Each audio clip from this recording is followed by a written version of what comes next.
Hi, everybody. I'm Candid Frank. Top left, that's Gary Groob. Top right, Jason Crosbie. Gary and I host this program.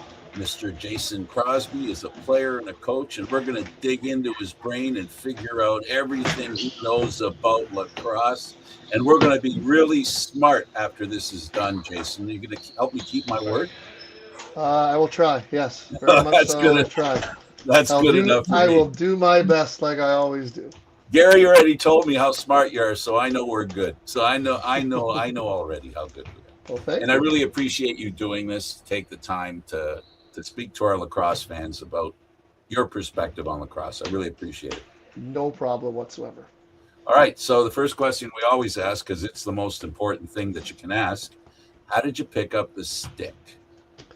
How did I pick up a stick? Okay. Well, I grew up in old school Bowmanville in Clarington where we didn't have lacrosse at all. So I was a baseball, hockey guy for the first 12, 13 years of my life. And I didn't even know lacrosse really existed. Um, it was just in Whitby. It was never over where I was. So I grew up pretty much down the street from Rickard Arena, um, and playing hockey in Bowmanville. A guy named Steve Beblois moved to Bowmanville when I was 13 years old, and he started playing hockey with me and me, my dad, and his dad, Bob Debois, who was a phys ed teacher in Oshawa somewhere. They hooked up a little bit and became friends and talked to my dad about lacrosse. And my dad was like, I don't know what lacrosse is, and kind of told me that I'd probably be good at it and maybe I want to come out. And that's the time where I was sort of getting out of baseball, sort of, and needed a new challenge. So I figured, why not? And I went out and tried out for the band. I think I started band at 13, 14 years old is when I started. Um, my head coach was, I'm sure you guys know, Neil Armstrong was my first coach. And I went out and I was an athlete. I was a pretty high level hockey player, and picking the game up was really easy for me. So I went out to the tryouts and made the team. My first year, never played. He picked me, um, and then from there, I grew a love for the game, like just like most people do when they start. It kind of was exactly what the game that I needed, and I was really good at it. I very good hand-eye coordination, was very physical, was loved the sport, loved the hitting, loved the slash, loved all that, and loved scoring goals. And um, I kind of fell in love with it at that point, and it just kind of flew from there. So yeah, I never picked up a stick till I was like 13, 14 years old, and it just went from there. And what a life it's been in lacrosse. See, you were right about Jason, Gary. You went and answered my second question without me asking. Good job, Jason. I really You're appreciate that. welcome. But I got another question for you, though. Sure. Do you know what it Yes. is? You read my mind? No, I'll kidding aside. Okay, the transition now. You go from being a player. Obviously, you love the game. You love the contact. Yeah. And usually, uh, when you love the game so much, one of the things that keeps you in it, and this is just an assumption, I want you to tell me how you feel about this, Yeah. is being in the locker room, which is why being a coach is so good. It's one of the benefits of being a coach. Yeah. So you're asking like how's the locker room? Is that the Yeah. question? Well, how much of what you love about lacrosse still is there because you're a coach? Oh, it's everyone knows, and you can talk to anyone in NHL, NBA, ML. It's the locker rooms that are the key to everything. You know, you live with these guys for all summers, all winters, and the locker room is sort of a prestigious, sacred place in any sport, and lacrosse is no different. Um, that locker room, you get to delve into so many different things with kids, with your teammates, and so on, and you get to know so many people, and that's where relationships are formed, whether it be coaching or playing or whatever, like that locker room's a sacred place. And anyone that you talk to that has a locker room or grew up or played in any sport has a locker, like that is the big, you know, and that's where you find the love and you keep relationships, and those relationships that I've formed for years from those locker rooms and from those teams are the ones I cherish today. Yeah, it's a different role, but you still get a lot of satisfaction from it. More about it's all teamwork. Whether you're a coach or a player, you're a team, and that's I think one of the greatest feelings about sports and what makes sports so great. Yeah, it's the team aspect is fabulous. It's a brotherhood. It's going to war with those guys, and even if you're coaching, you're still your ebbs and flows for coaching are right attached to those kids and attached to those players, regardless. So whether you're playing or coaching, you're still in it, and I love it, and I still do it to this day. Great. Okay, Gary. All right. What do you remember most about your time with the Gales as a player? As a player, I never played for the Gales as a player. Oh, okay. In that case, No, as a coach. I played Whitby. As a coach, I coached the Gales. I played Whitby Junior A. Okay. Being part of the Gales organization, though, the culture around it, what was the most important thing that you strive for and try and instill in your players? Well, obviously, there's the family honor, pride, tradition part, right? That is sort of a staple there. My years with the Gales were my formative, coaching, learning what it takes to be a good coach, what it takes to be uh, a good person, and how to develop young talent. Um, I can't express enough, the the the job that Doug did for me, um, and the rest of the coaches in developing what I am today for sure. Um, but just junior B is not junior A. It's trying to get those kids to the next level, right? Mhm. That's your job is to get those kids to the next level and to keep playing and getting at the highest level. I don't even know how many NLL guys I had um, on my teams, but I know it's in the teens for sure. I know one year I had 7 or 8 NLL guys on my team, especially in that 2009. I had, but it's just developing their skills and getting them to understand what it takes to make that jump, because every Right. jump is a big one, right? From B to A, Yep. A to major, major to NLL. There's jumps there that they have to go through, but Hmm. the Gales is just the way it operates, and it started with Doug, and it started with the organization that you are one. We are one. We are going to war as one. You know, we're a pack of wolves going into war, and I just loved every minute of it. It was 5 minutes down from my house, and to see the alumni and the older guys come and watch and be proud of what was happening, and what was being put on the floor, and how they held themselves outside of the floor, and so on and so forth. That's Yep. what made, I think, me the most proud, is their acknowledgement that this is Gales lacrosse from when we were playing in the '60s and '70s, right? And Sure. and I love that, and I still have many friendships with those older guys, um, to this day, and it was a Yep. great experience for sure. Right. When you were in junior, when was the aha moment? There's always that aha moment that I can do this. This is what I want to do with my life. I can make this. I got, oh, I forget. I was playing junior A, so I started playing junior A in, I don't even know, 89 to 94 or something like that. Hmm. In there, I think.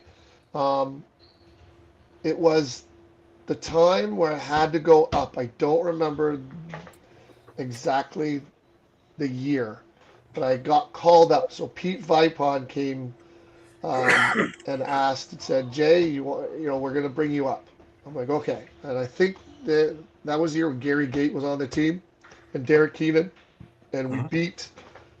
They were down 3-1 to Brampton, and Derek Keenan broke his thumb or something, like that, and they needed a lefty. And I went up, and of course I'm playing in Brooklyn Arena, and Gary Gates, my left, like that's my running mate on the left side, and I'm a junior kid. So I think that was definitely an aha moment for me, Right. and having Gary talk to me a little bit and saying, "Listen, if I pass you the ball, you better catch it."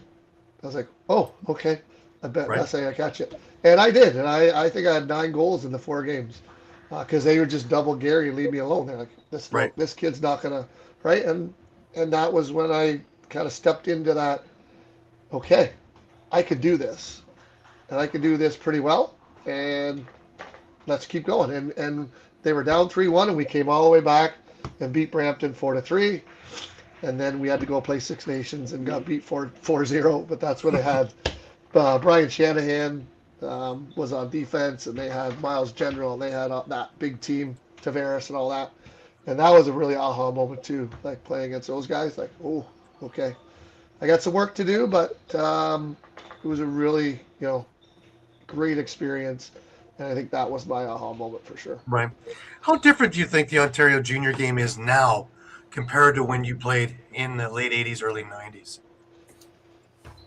Um, how it is like the junior game today? Yeah, It's compared it's to so when much you. faster. Like it's obviously so much faster. Then obviously it was a time when technology was coming in, so the wood sticks and plastic sticks were coming in, right? Mhm. Where the game just became faster, and obviously the kids in their development and the way they train and the way they do stuff now makes the game a lot faster. I think it could be a lot faster. Like when I Mhm. was coaching the Gales, we ran and ran, and I had a 6-6-6 system going, and we pushed the ball and pushed the ball. And I think it's a little slower now, which I would like it a little faster. Guys get up the floor a little more, but Mhm. um, you could see the transition of that, and it's the athletes. They're all athletes now, and Yeah. it makes the game somewhat chaotic a little bit. There's not a lot of like slower pick and roll game stuff. It's really like because of the defenses and the way they do things, it's a little bit chaotic at some points. But um, yeah, just the athletes and the speed of the game is just so much faster. Right. Right. Now you wound up going to a St. Lawrence University. You were primarily a box guy. Was it a big transition to go and all of a sudden play NCAA field? No, I played for the Blue Knights for um, Jeff McComb Hmm. and Terry Lloyd and stuff for the game um, with Blue Knights. I also played high school field, so I had a little bit of field, and we were pretty good. We won, I think we won 4 national championships in a row Right. with the Blue Knights. So I wasn't going in just as a box guy, um, but mostly, yeah, it was a huge difference from where I was playing to going to St. Lawrence, and I'm truly blessed to be able to have that opportunity. My parents and Coach Lee, um, he took a chance on a scrawny little kid from Bowmanville and Oshawa that ended up being a pretty good move for me and kind of made me think of my future and so on and so forth. So it was a pretty awesome experience for sure. Right. Well, I think you sell yourself a little short because some of the accolades is a couple of All American uh, honors, as well as Intercollegiate Lacrosse Association, first team All Conference, Upstate Collegiate Athletic Association on 3 occasions. Yeah, I think you gained a lot of respect while you were doing that, Yeah. and putting that thing in the idea of blueprinting your offense opposed to by feel. I think you took to that rather well. Yeah, it was a great experience, and credit to Coach Lee and Coach Mahoney who they kind of swapped halfway during my years. They gave me a full autonomy to do whatever because they never really had a Canadian kid there that could do the kind of things I did, and I really never came off the field. Honestly, I Right. took face-offs there. I played mini attack. I did a lot of everything. Uh, and it was an awesome growth for me, and definitely one that kind of made the transition to going NLL stuff a lot easier because working out and just the high level of play that we played there.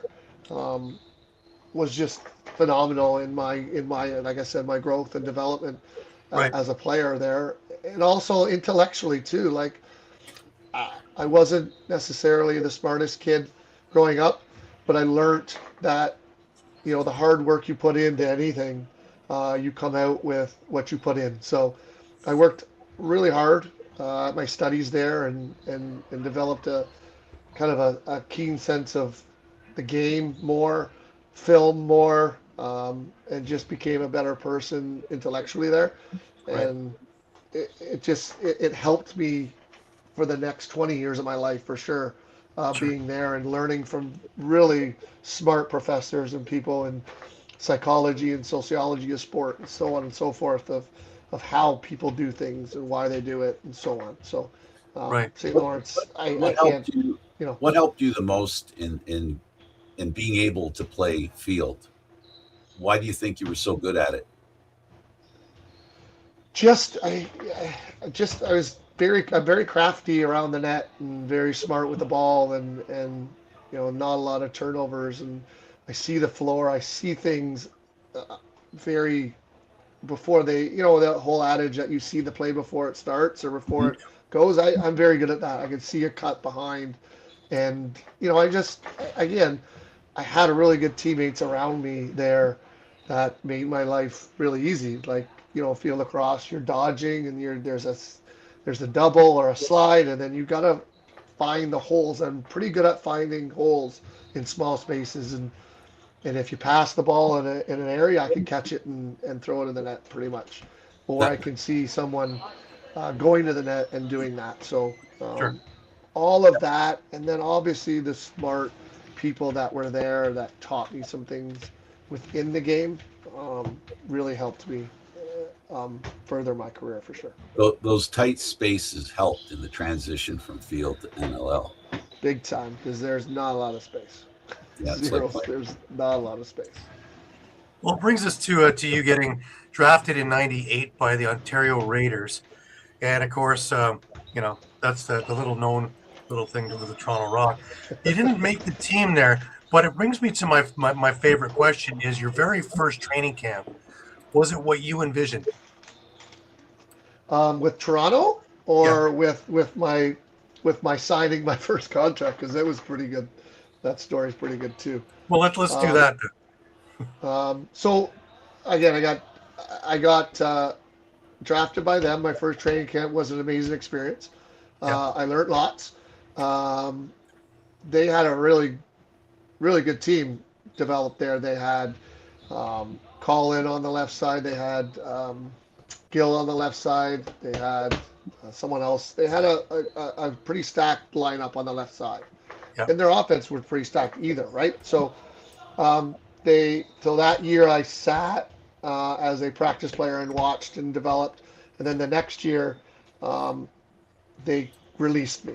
So, but that training camp was great. So, moving on to the story though, so I got released and I didn't stop. I was like, okay, so where do I go from here? So I phoned up a good friend of mine, Brad MacArthur, and said he was going to talk to Paul Day about bringing me in for a tryout. So that weekend, we went. My dad and I drove to Syracuse on the Friday night and tried out for Syracuse. They had a training camp. Mhm. I left there because it was not very good, and I went down to Rochester and had a tryout on Saturday night and Sunday morning with Rochester in 2000, I think, in there. And I made the most of my opportunity there. I got to play with Junior, and then as you know, we play and you're smart with Junior, and you pick for him and you do the things for him. And I signed a contract that day. Right. He liked it so much, and he gave me the opportunity to develop there. And I didn't play the first year, and then I played 7 games, I think, and Hmm. then I got picked up by Montreal the next year. So it was a kind of wild kind of ride. Like I really didn't make it in Toronto. I tried, and you don't give up. This is when you don't give up on your dreams, right? You continue and you push, and good things will happen if you put in the work. So Right. It was pretty Now awesome. you played for a bunch of teams: Rochester, Buffalo, Arizona, Philadelphia, the Rock near the end of it, back to Philadelphia, Yeah. Montreal. Did you have a favorite destination of all of those, where it just clicked for you? You just felt Um, that this is home. I think it's Montreal, right? I think that's where everything sort of clicked for me, right? Right. I think that was 2002, was it not? Yeah. Yep. Um, The 1 year of existence. yeah, like I can't like that team. I don't know. Yeah, that team was just a special team. Um, and I got coached by a legendary coach and Coach Anderson right there, and he, I played everything there. I I played man up, face off, man down, transition, played defense. Like I just did everything that year. Sort of a Swiss Army knife. Me and kind of Bruce Codd on the left side, sort of did a lot of the everything on that team, and that's where it sort of really grew as a player and really developed into something that would go on for the next 8 or 9 years for me. But Right. you know, playing in Montreal, such a special town. We had lots of late nights, lots of awesome trips. We took the Via train down and back, and everyone was on it, and it was very special group and a special year there. And the fans were kind of nuts there too. Like they had guys in Jason masks, like the Jason mask and stuff, and they had like big posters and stuff like that. And they were into it, and it was Right. it was a it was well run, and playing in the Bell Center there, it was a great time. I really loved that year, and too bad we couldn't stay. I think we had something going there. We just missed the playoffs by percentage points there. The last game of the year we lost to Albany. I think that's they got in or something. So it was great. So yeah, Montreal is probably the best year, but the best time I think was with Buffalo for me for sure. Right. Um, but that Montreal year was pretty cool. Well, a funny thing is that over COVID, Bill Fox he gave me his entire VHS collection of mill Oh, games, and up until when he retired around 2010. Also have his jerseys and jackets and that stuff too. But I have been over the last number of years transforming them from VHS tapes onto our All Lacrosse YouTube page. And there's a number of games, of course, with you in there. And I believe there's one Montreal Express game in there as well. mhm. So if you're looking to try and find yesteryear, you go to our YouTube page, and I've got about 40 of the games up there. I still have probably 60 or 70 Awesome. games to turn around in here. But yeah, that's right in the heart of your career through that 10 Yeah, years span that yeah, all those things are there. yeah. That Montreal year, I led the team in penalty minutes with 62. I fought all the time that year. It was all crazy, crazy year. That's amazing. That's amazing. I actually looked at the Philadelphia years when you were in there, going in and out and back in again, because the teams there, even though Philadelphia wasn't winning, the teams that you had with you were pretty amazing teams of Americans, and then a mixture of both. Hmm. Your second time around, 2010, and Yeah. I look at that and it's like, wow, the teams that you played on and that you added to are pretty incredible all the way through. Yeah, I listen. I've been blessed with my career for sure. I've definitely been blessed. Being able to play again, like I said, playing with Junior to start my career, then obviously playing with John Tavares for 6, 7 years, playing with Tracy in Montreal and Ted Dowling. Playing with Ethan Iannucci in Philly, Hmm. and learning and playing with a young Merrick Thompson who was phenomenal with his time there, and then with Toronto, it was a fun time as well. Like I've been blessed. I can't say enough for a guy. Again, I was an average player, but I made the most of what I did. Yeah. I wasn't the biggest, strongest, but I did play the game in a certain way that helped every team. I hope I did, and I Well, you can't. you had the right size. You had 5'11", about 200 pounds, and nobody can measure the heart of a man. and the heart makes up for not being 6'6". Yeah, I left everything Yeah, on the floor every time that's I the point played. again. That's for sure. I have a compete level that's pretty high, and to do what I did with the dirty work with the pick and roll, I didn't want the ball. I went and picked for some phenomenal Hall of Fame players, Mm-hmm. and I was rewarded with passes and stuff from them, and I wouldn't change it at all. I love doing that work. I love doing that grindy, in the middle, dirty kind of work. It made me feel, very very good doing that, and you know, and Yeah, I'm pretty successful doing it, and I love to do it. And, I would do it again. yeah. Now it brings me on to summer ball, and to me, I love summer ball. I love the grittiness of it. I love the rough and tumble. I love the three periods and everything about the game. And of course, you had 4-man cups that you won, one with Brooklyn and 3 with Peterborough.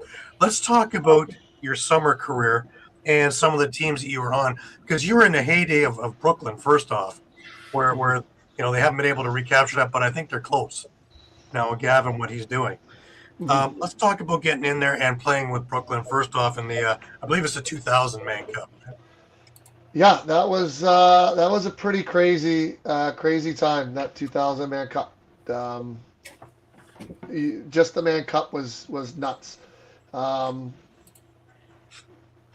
it was the first one in a long time, I think, if I'm not mistaken, from that. Yes, Yeah, that's right. yeah, it was like the first time, and we had like that team was full of. It was really an interesting mix. That team. It was a lot of veterans, like Paul St. John, Glenn Clark, or he wasn't that old, but yeah. So you know, and then we had younger guys going around as well. So the Fusco, Peroni, those guys, right? And then Hmm. you had Prouty, Williams, Gary Rosiski, myself, Toller, Cam Woods. Like it was a good mix of that young and old, Yep. and it worked that year. And we went on a nice run that year and made to the Man Cup. And that 4-game sweep was pretty interesting kind of thing because it was 15-13 every game, I do believe. Um, and every Oh, I think we lost him for a second. Oh, shit. I think we did. We lost him. Oh my. Gonna have to. Well, as we go along here, he won with Brooklyn. He won on to Peterborough, and won 3-man cups with the Lakers. The first year that he was there, they lost to Victoria, but the next year they came back stronger and won. Um, I'm hoping that he's able to make it back to us, because I want to talk about his coaching career, because just after during this he started doing the coaching, and um, again between junior and NLL, it was quite the coaching career, all the way up to now working with Lacrosse Canada. So I'm going to see Was if I he, can. was he the kind of coach like he was a player? Did he like the Absolutely. physical? His teams played physical. And there I am back. Sorry, I there, don't know what yeah, happened. we're just doing a little dance here, trying to Yeah, imagine we're what just you talking were a little bit about saying. your career, and we're talking about, of course, Brooklyn and the couple of Man Cups in Can you hear Peterborough. me? Yep, Yeah, can yeah, hear we you hear great. you. We hear you. Are Hello? you good with it? I don't. Maybe you can't hear us. Can you hear us? Unmute yourself. Can you hear us now? Hello? Can you Hello. hear me? We can hear you. We can hear you. I don't know if you can hear us. We can hear you. Yeah, Yeah, we can hear you. you can. I can't hear you That's for some Check your reason. check Here, I'll your put these out. can you hear us now? Hello. Testing. Can you hear me Welcome now? to I can technology. still hear you. Can you hear us? You've muted yourself, Jay. You've Hello? Yeah, Yep. Hi. Can you hear us? we can hear you. I can't hear you. I don't know what's going on. Your speaker. Your speaker. I don't know what's going on. Speaker. Your speaker. Your. We play charades here. Microphone here. Yeah. Your microphone's fine. Holy moly. Microphone good? Mike fine. Mike fine. Mike fine. I can't hear you at all. Okay, Your let's try speaker. this. I don't know what's going on. All right, so You got his number, Gary? I do. Oh, I just lost him there. Hey, check. Yeah, I can hear you now. Why don't you try and go out and come back in, and see if it resets itself. Make sure he hasn't silenced his speaker.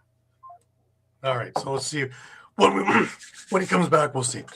But anyways, his teams were exactly as he played, and with that kind of ferocity. That's him. And I'm hoping that we get this all back together again, that it works out well, because there's some terrific stories here. Absolutely, and that kind of style leads to a lot of good stories, especially back in the day. He's back. Oh, are we back? We're back. Can you hear us? Yeah. Sorry about that. I don't know what happened. Oh, no worries. No worries. The beauty of live TV. Isn't that what? It's All good. All good. It shows everybody how human we are.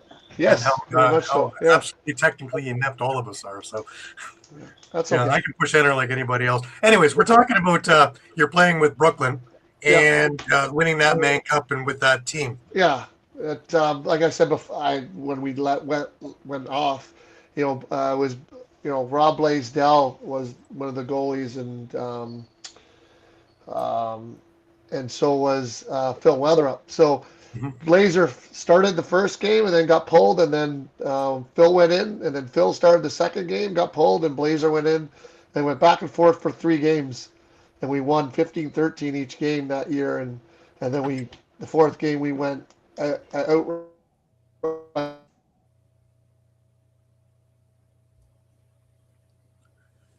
The gods just don't want this Brooklyn story out there.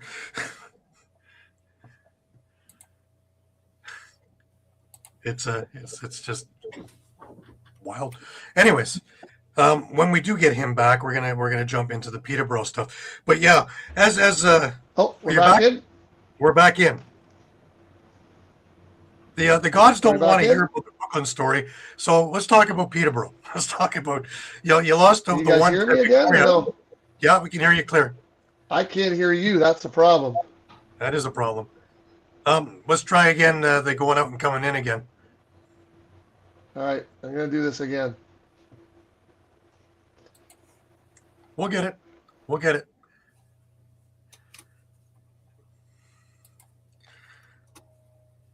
Your elastic band ready, Frank, just in case. Yeah.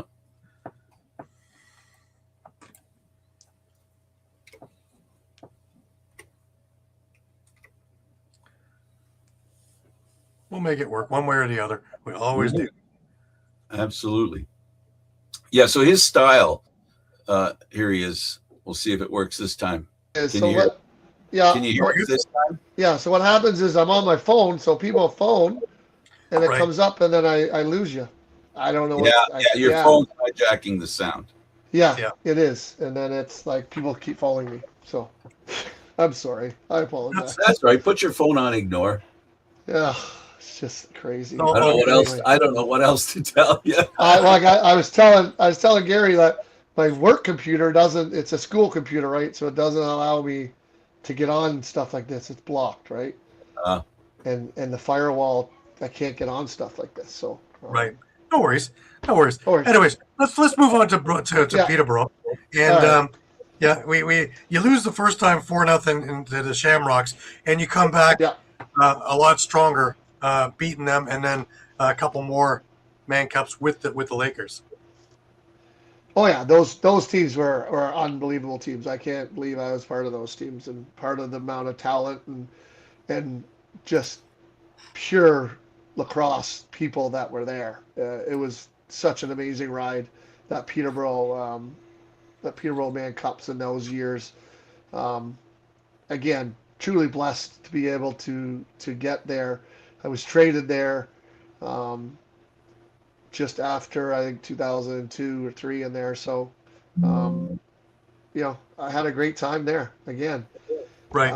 it's all about the relationships and the people you meet, and those guys there are friends and buddies to this day. And every time we see each other, it's you talk about those times and how crazy they were, and especially being in Peterborough, Yeah. and having that mem center just packed.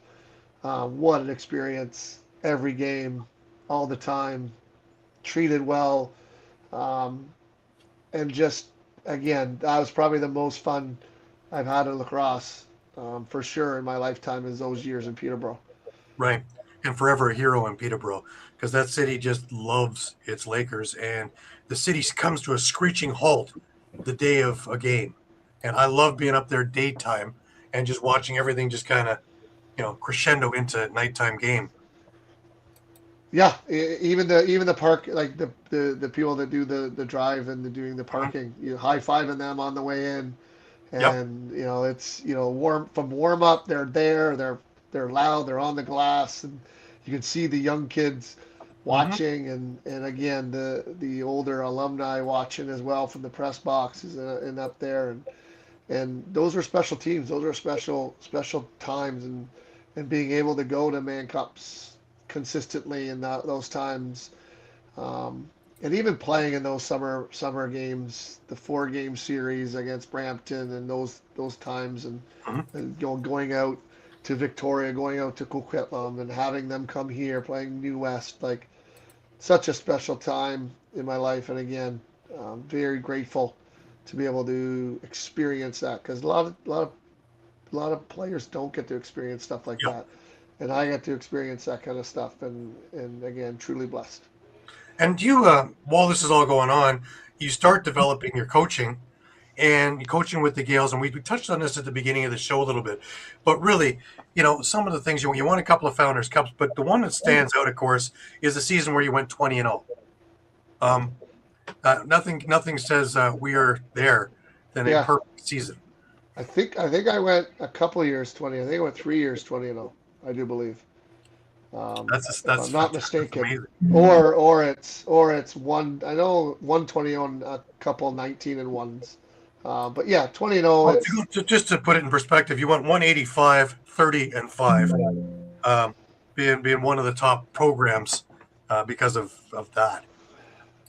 Yeah. Again, I can't express enough the timing of life, and the timing of where I was in my life, the timing of who was around and what was going in and getting brought into that system at that time. Hmm. Um, it was amazing. I had great great players, but we developed a system with the Warriors and us and stuff, that guys came to us for a year or two and they went up. And like, I mean, guys like Shane Jackson, you know, Chad Tutton, Hmm. Curtis Knight, Mark Matthews played for me for a year, Zach Greer, like Zach Higgins, like they came and played and developed and went up, and we developed a system there, and a way to play, and a way you grow and get better and go to the next level.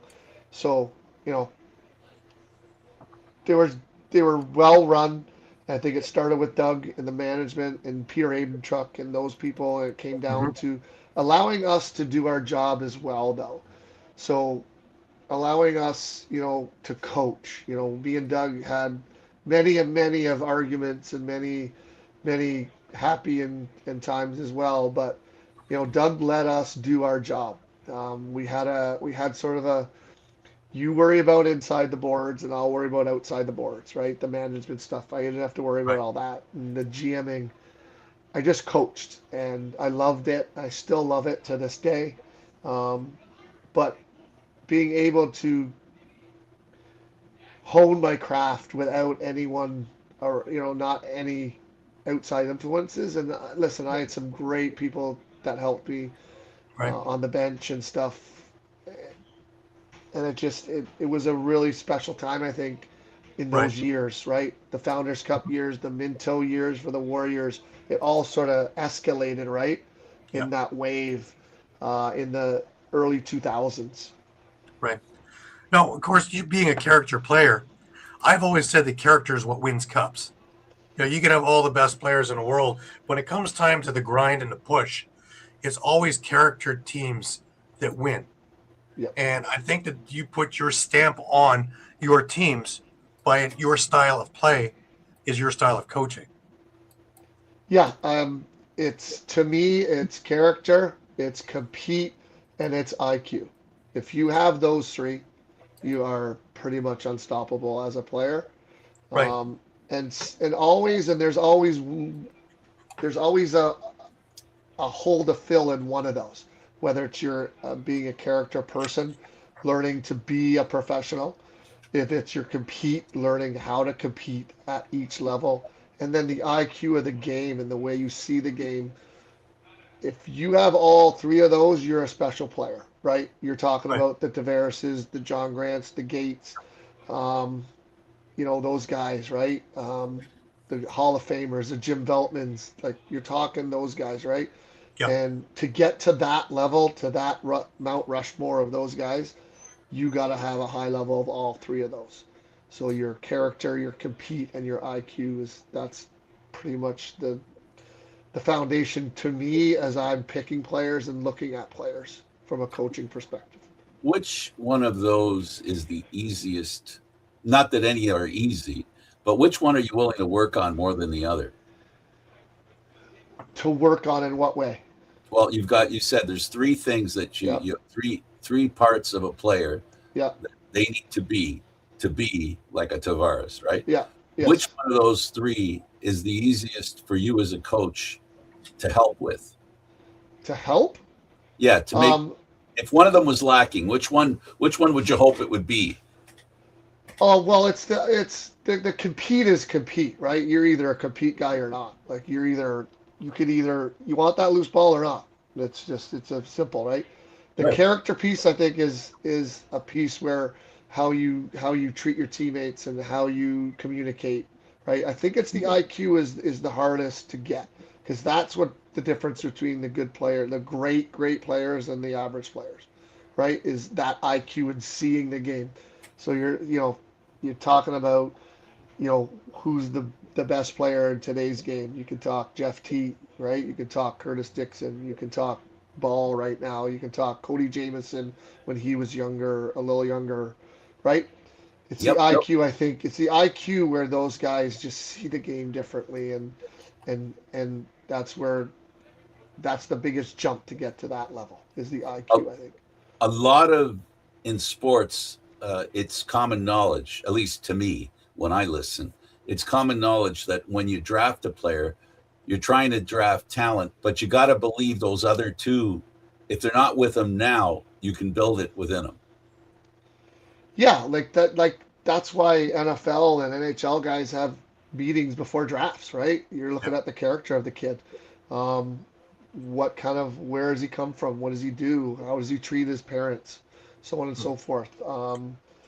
And then from there, it's just trying to get the best out of them and learning, right? And you never stop learning. That's why the IQ piece is the biggest. You never Right. stop learning. Like the amount of stuff I learned from Jeff Teat last 4 years is unbelievable. I just like okay, that's I never thought of that, and I've been in the game for 20 something years. Right. Like okay, that's amazing. I love that. Right? It's great. Yeah.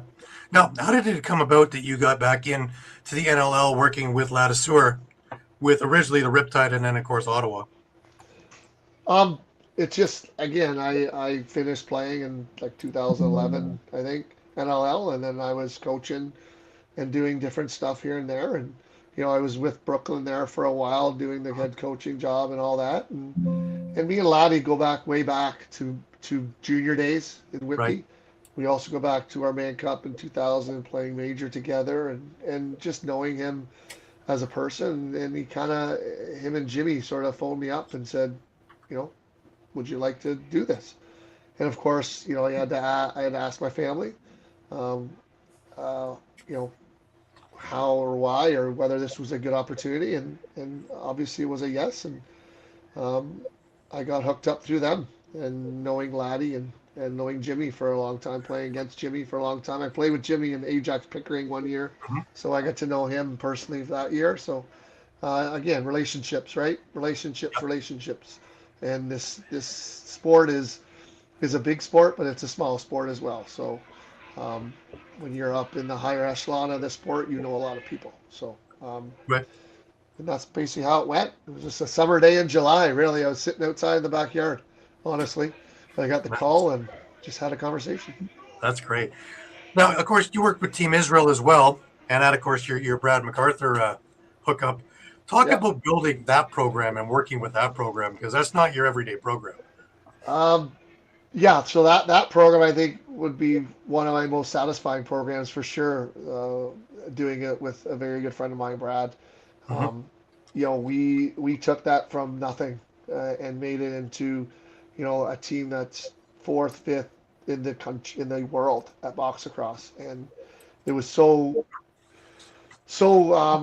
joyful to watch, them learn the game and keep learning the game now. And we've done a very good job of teaching the guys right now, like Jake Silverlook and Seth Mahler and those guys, to build it even more in Israel right now. So um, very special. I love all those guys, and it was crazy times too as well, trying to get it all together.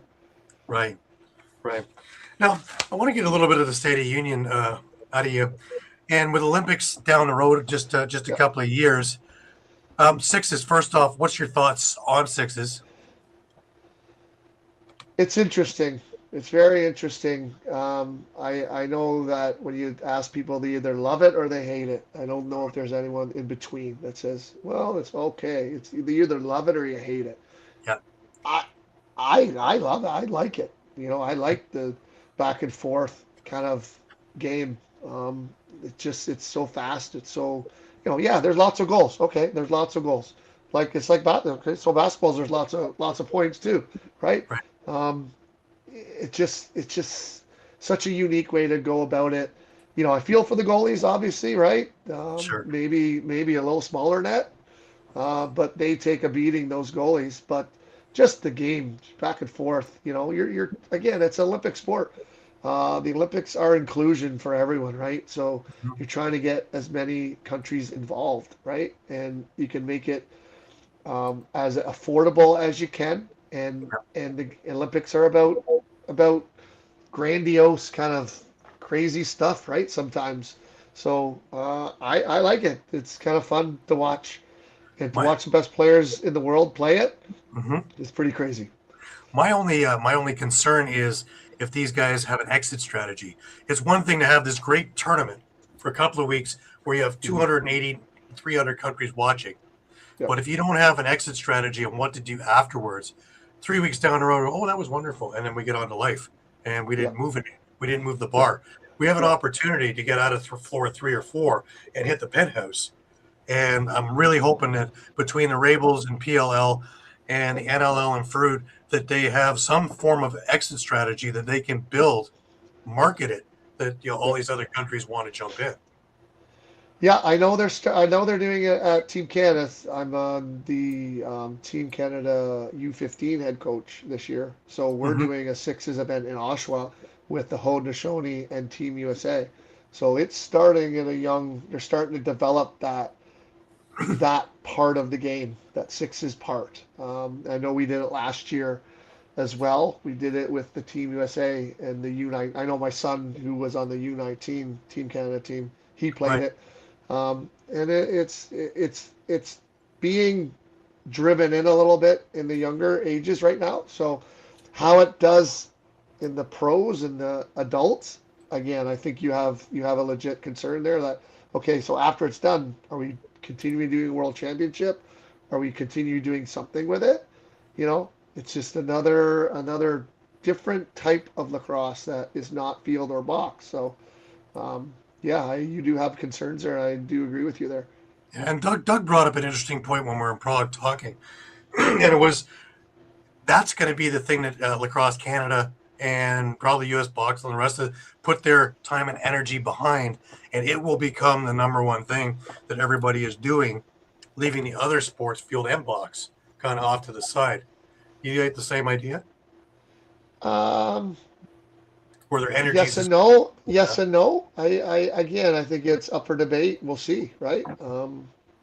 You can put your effort into a lot of different things, not just one. I think, but does have a point. Like, okay, so if it's Olympics and that is the pinnacle of what you want to do, it will take some time to kind of mesh it into what we're doing because I don't think we should lose the field. I don't think we should lose the box either. Um, right, if we can mesh that in to both of those, I think that's the best. That's the best avenue. right.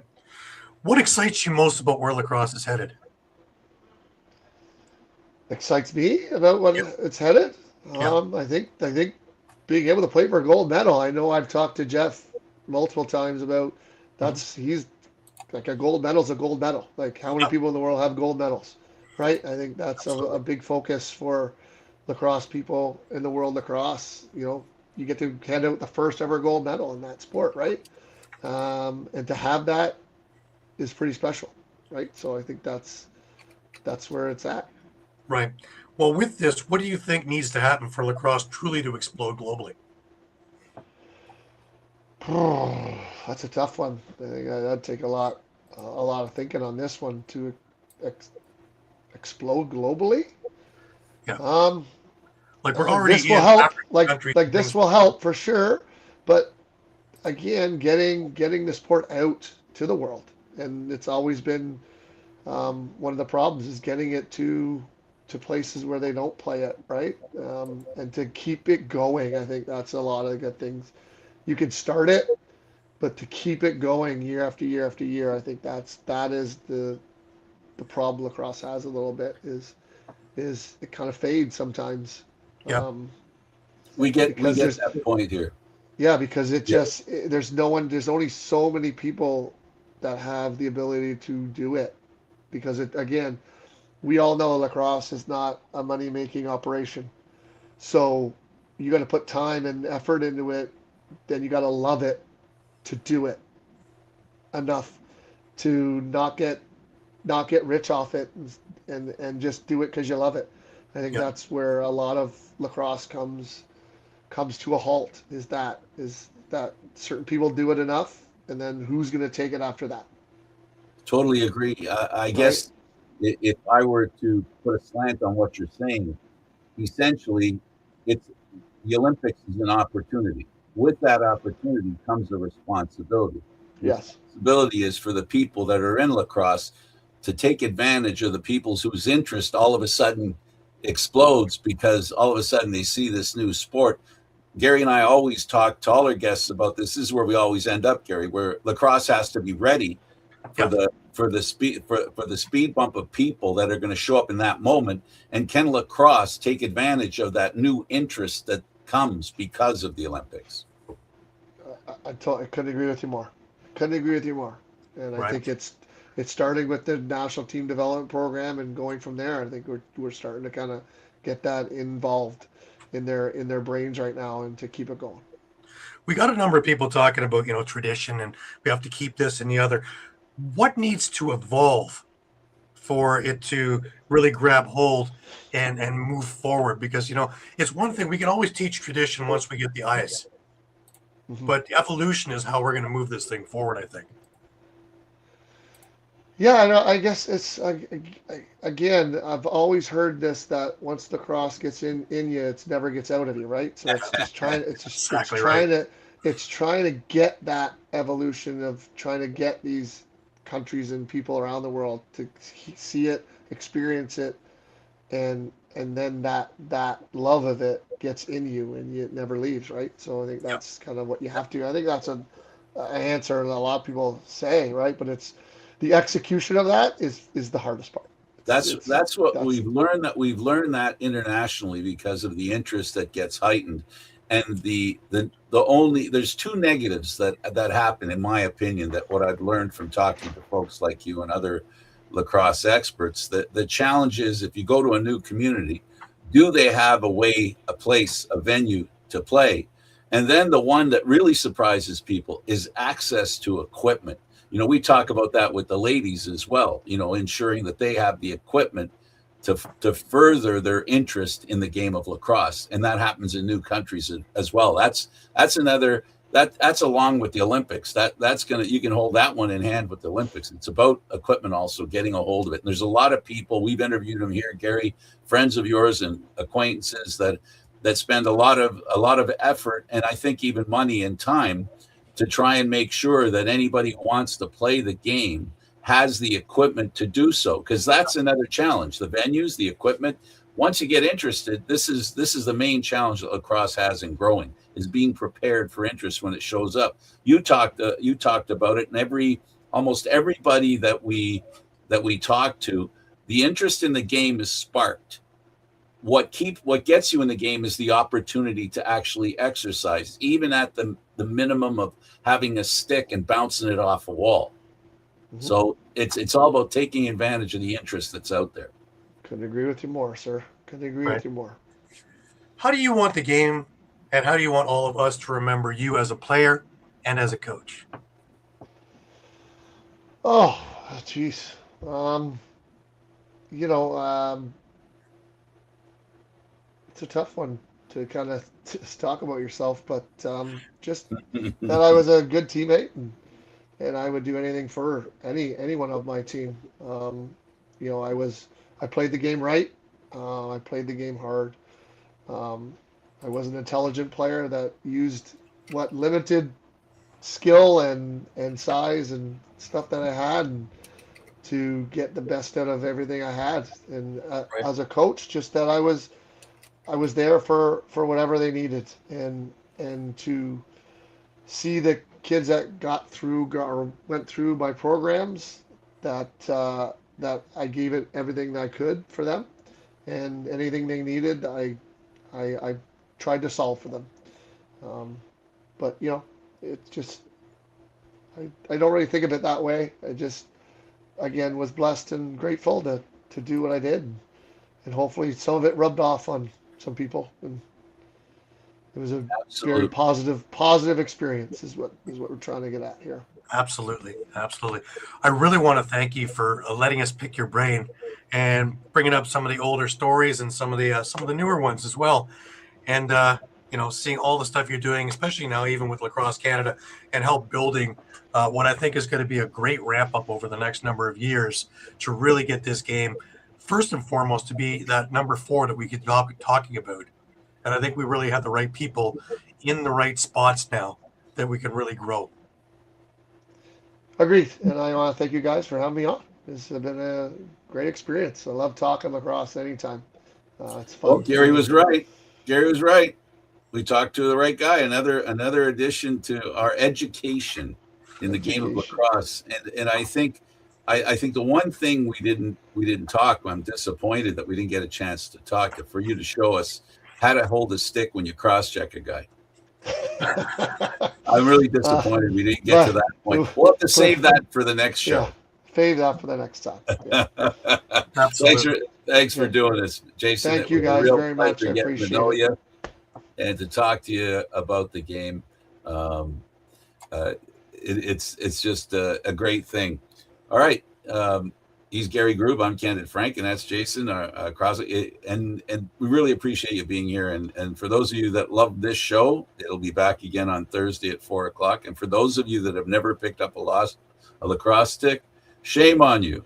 Next time you get a chance, pick one up. And as I said, all it takes is a lacrosse ball, a stick, and a wall, and you can get the bug. It really does get you. My pleasure, guys.